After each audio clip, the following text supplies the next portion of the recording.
Здравейте от Варна! Днес ще представя хамеропсите, които гледам в моята градина без защита.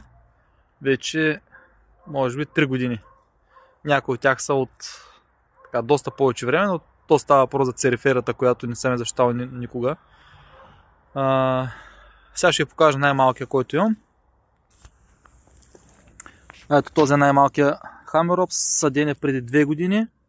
Това му е втората зима навън. Има лека промяна в оцветяването на листата, но то е нормално.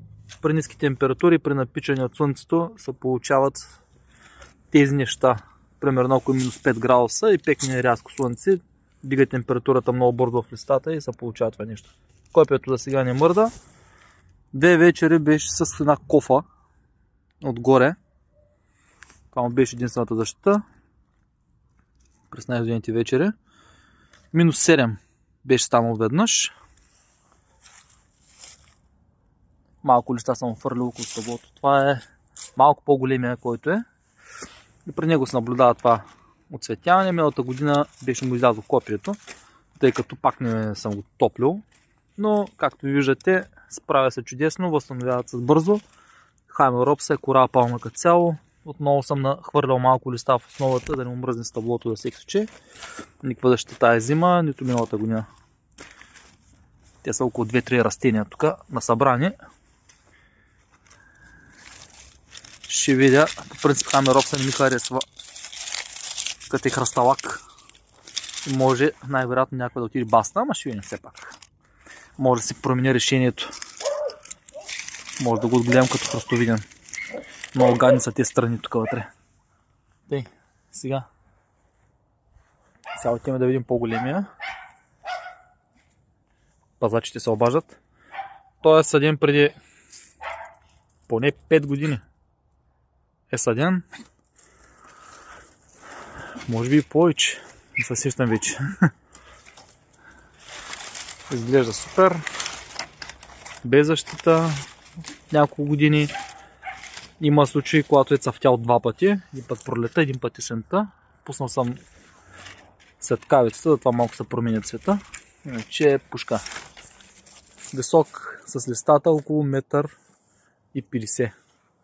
Стъблото, като го гледам, е около 50 см. Малко трудно. Къде го? Чудесно растение. Сега отиваме да видим другите два хамеропса. Той са балче много готино. Луизиана от Палм центъра. Много яко расте. Той е същия хамеропс. Робустите, плешиви. Нормално листата не съм ги топлил. Само стъблото. То даже мърко стои още. Всичките палми, между другото, те са с най-големите поражения, другите им са окей. Тъй, после най-големия, който имам. Той вече трябва да се протегне, за да достигне горе върха. Сложил съм едно въженце, защото много причам пътеката. Той е много голяма корона има вече. Стъблото няма метър. Ето вижте. Няма метър, но е вече така доста масивно. Този хамеропс цъфти всяка година. Не се опрашва обаче, защото другия цъфти след него. Разминават се. И не е чист хамеропса ме, доколкото знам, е някаква кръстоска между обикновен хамеропс и хамеропс церифера. По листните дръжки може да се види, че има разлика. Обикновения хамеропс с зелени дръжки, а този има оцветяване. Във форума на Кирил Донов в Палм центъра, където е, имаш там един човек съфорумник ми обясняваше, че и на други места има такива хамеропси и че са кръстоска с церифера. Ето тук сега един нахалник да видите. Всяка година цъфти, доста често цъфти есента. Много готина палма е тя.